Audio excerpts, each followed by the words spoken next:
Hello everyone and welcome back to Girl Talk. As stated in my previous video, I am going to be doing just voice commentaries now before I go back in front of the camera and do my regular videos. So Meagan Good and Devon Franklyn have recently split up. Devon recently filed for a divorce from Meagan on December 20th, 2021. And as reported, they've been separated for about 4 months. Now, some people have been in shock about this separation. Devon is a pastor, and 9 times out of 10, pastors don't believe in divorce. Christians don't believe in divorce. They take their vows seriously.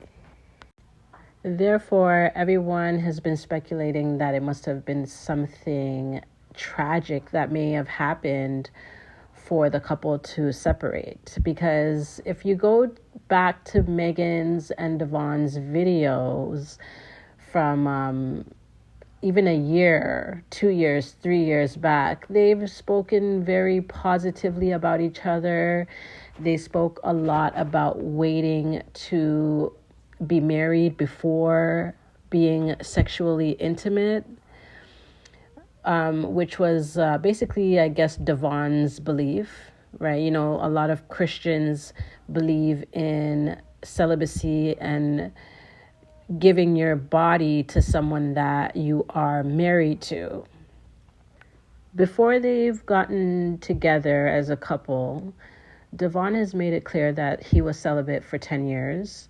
And Meagan also made it clear that she was celibate for, I believe it was 6 months to a year. And Meagan said that, or she decided to make a choice to be celibate until she met her husband, her soulmate. Now I'm just going to run this clip of Meagan and Devon speaking about practicing celibacy and waiting to be married before they became intimate. Check this out.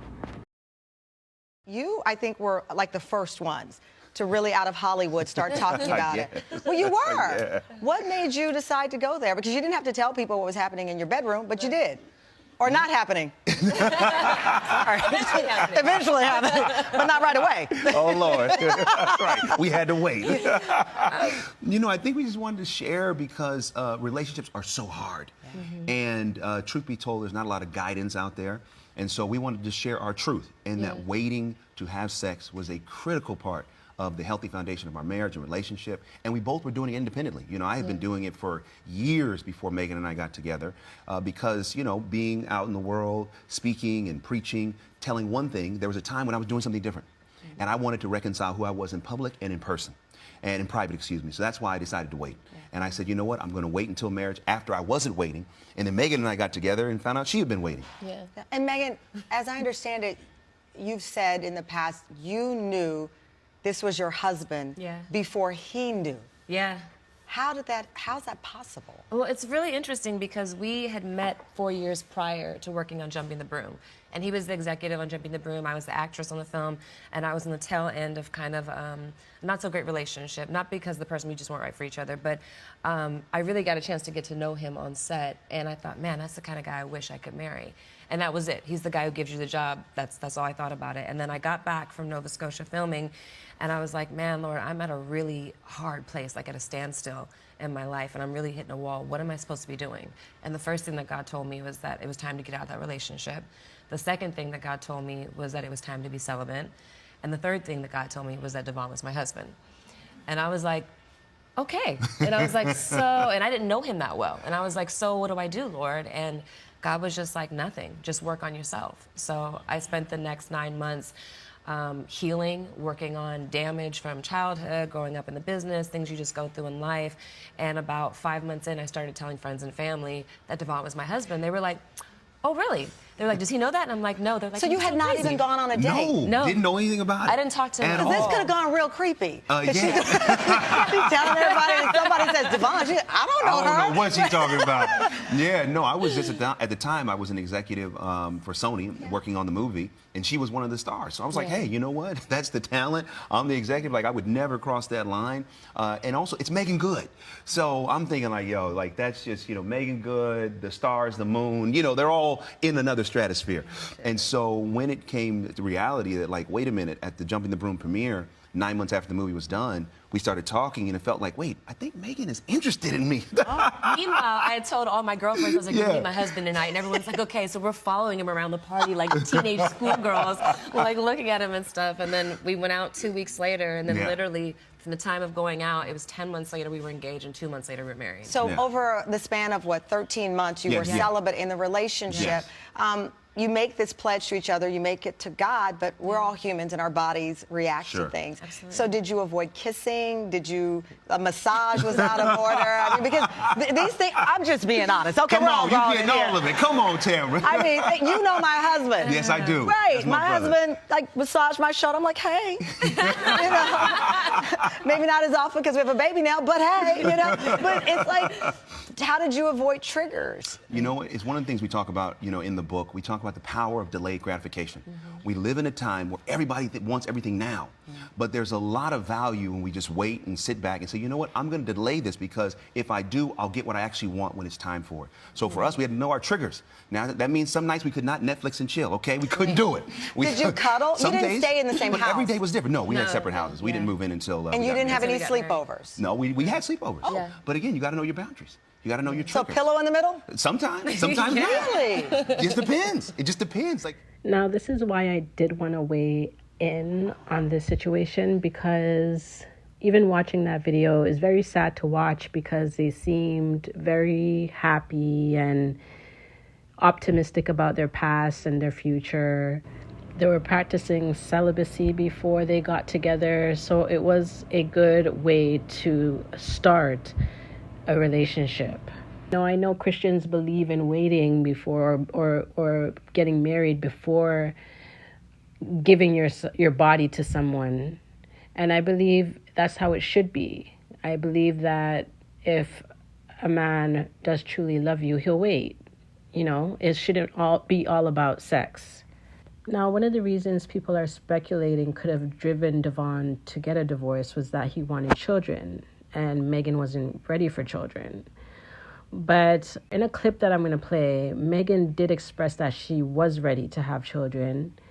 And I know that Devon was willing to wait for Meagan until she was ready to conceive. Check this out. Well, one of the big conversations was obviously children. And, in the beginning, I was like, I think I want to be a mom. And then when we first got married, I was kind of like, wait, do I want to do this because I feel like this is what I'm supposed to do? And then from the moment you get married, everyone's like, when are you having kids? When are you having kids? And you're like, I don't know. I just got married. And the great thing is Devon has always been like, okay, like I'll let you have your process and who knows what that process will bring. And for me, it was really like, do I want to do this? And for a minute, I was like, I don't know that I do want to be a parent. And then I'd say in these last 2 years is when I've been like, wait, I actually do want to do this. So I'm excited about that. Wow, 9 years. So Meagan, who's been on our show several times, I love her. She talked to me about her freezing her eggs. So she froze her eggs, and she does want to be a mother eventually, but her career, she's got so many projects going on. Have you guys talked about it more? We talk about it all the time, Wendy. But because of work, and this is honestly true. Because of work, we're still waiting. And I wrote a book about expectations called Live Free, and like I've had to manage my expectations in this area and just be okay with our pace. I mean, we are about 9 years in, and I know we want to be parents, and so I'm just trying to be patient. And, deal with whenever it's meant to be, it'll be. When the schedules align, they'll align, and we'll make it happen. I was just advising somebody in the office while I was getting dressed today. She's not a mom yet. She wants to be a mother, and she's in her, on the other side of 35, but not 40. And I said to her, well, why don't you think about freezing your eggs? Just think about it, because time goes by so fast, for us women. It does. And yeah. Yeah, Dr. Oz, I mean, honestly, was the one that said to me, like, hey, you guys should really, freeze your eggs. And, when I spoke to her about it, she was open to it. So we did, we froze eggs. We have the embryos. We have it all ready to go. Our plan is to try naturally for the first one and see, how that goes. And then obviously, we have, some backup in the event we have some complications. Yeah. Okay. Okay, so as you can see there, that Meagan was saying that she was ready. Devon was saying that, he was willing to wait until Meagan was ready. They didn't want to rush. They both had busy schedules. Therefore, I don't believe that that was the main reason for their split or separation. It could have played a part, maybe they've had the conversation again. I mean, Devon is 43, Meagan is 40, they're not getting any younger. So it's just like, okay, when are we going to have children? We've been married for 9 years. I think it's time. But when you're married to somebody, you should always consider your significant other's feelings, which Devon did. And a lot of people who are married do have trouble conceiving. Like the women do have trouble conceiving. Sometimes they end up adopting children. So I don't believe that that's what pushed the divorce. Now, there is a show that recently came out, or that Meagan was recently a part of or starred in, called Harlem. I haven't watched the show as yet, but I am definitely interested in watching. But judging from what I hear, there was a couple of intense scenes featuring Meagan. And people were saying this is possibly what could have pushed Devon over the edge and said, you know what, I can't do this. He is a pastor. He is a part of the church. Maybe the church folk are looking at him sideways as usual, because this is not the first time that they've discussed Meagan and her choice of clothing to be dating a pastor. She often dresses revealing. And the church community did have a lot to say about that. And even Meagan made it clear that the church community do pressure her to cover up, to wear more clothing. And you could tell that it got to Meagan, because it's just like, okay, well, I want to do what I want to do. I want to wear what I want to wear, which Devon and Meagan made it clear that she's going to wear what she wants to wear. But it can have an effect on your psyche over a period of time. There's gonna come to a point where it's just like, okay, how much can you take, right? Because Devon could say, oh, well, my wife can wear what she wants to wear, but that can lead to many things. Dressing provocatively can lead to many things. Also, I believe too, not only the husband has to compromise for the wife should also compromise for the husband as well.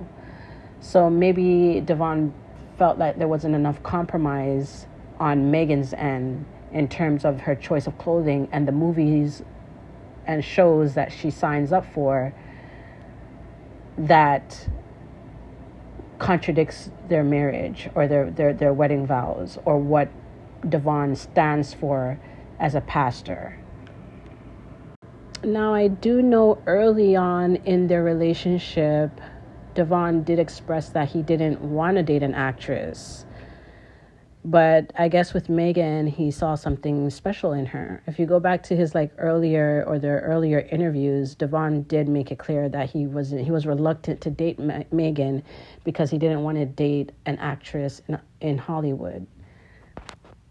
Which is also a little weird to me as well, because Devon Franklyn is a producer in Hollywood. Like, he produces films, according to himself.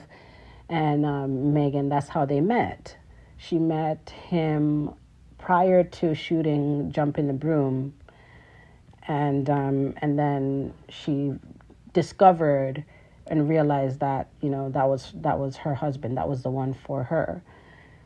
So with Devon, with being a pastor, you know, and being in Hollywood as a producer, I'm sure there's a couple of compromises that he had to make as well. You know, so they're both in a situation where they're trying to serve God and trying to be of God, but then also working in a system, in an industry that can be very demonic. That's why I believe that there is more to the story. Maybe they weren't as happy as they appeared to be on Instagram. They even did write a book, you know, called The Wait, which inspired many single people to wait for the right one. And I'm sure it's a great book. But now that they're not together anymore, you know, it kind of leaves things up in the air, like, okay, well, we thought this union was going to last forever. I thought that as well. I mean, they seemed like a very, very happy couple, you know, like a great couple. I'm not saying that relationships are perfect. I can understand if they might have separated, but to actually get a divorce is just like, there has to have been something deeper, maybe that no one even knows, that caused them to no longer be together. At this point, I wish them the best. I mean, I'm sure it's difficult for them both, you know, especially how they got together. It seemed like such a perfect way to start a relationship. And now it's like they're not together anymore. It's just like, wow, you know, it's heartbreaking. And 9 years is not really even that long of a time to be married to somebody. I mean, it's long for people who aren't married, but there's couples who've been married for 15, 20 years, 25 years, 30 years, 40 years, 50 years. There's couples that grow old together. So it could have been that they just grown apart, who knows. But it's sad, it's unfortunate. You know, as I said, they seemed like they were very happy. They seemed like they had a solid foundation to lean on. And they just seemed like the type of couple that wouldn't give up so easily on each other, regardless of the circumstances. And Devon was the one that filed for the divorce, so I don't know if maybe there could have been infidelity on Meagan's part or on Devon's part. Maybe Devon was tired of defending his wife to the church, but I mean, even that shouldn't get you to divorce your wife. I mean, people learn, people change. And if you truly love somebody, you're going to stick with them, you know, through sickness and health, till death do us part, like the vows say when you get married, right? You don't just give up on your wife or husband so easily. So anyway, I wish them two the best. I'm sure that there's things that they both learned from each other. Devon seems like a great guy. I mean, which man these days do you know that will wait years to be intimate with a woman?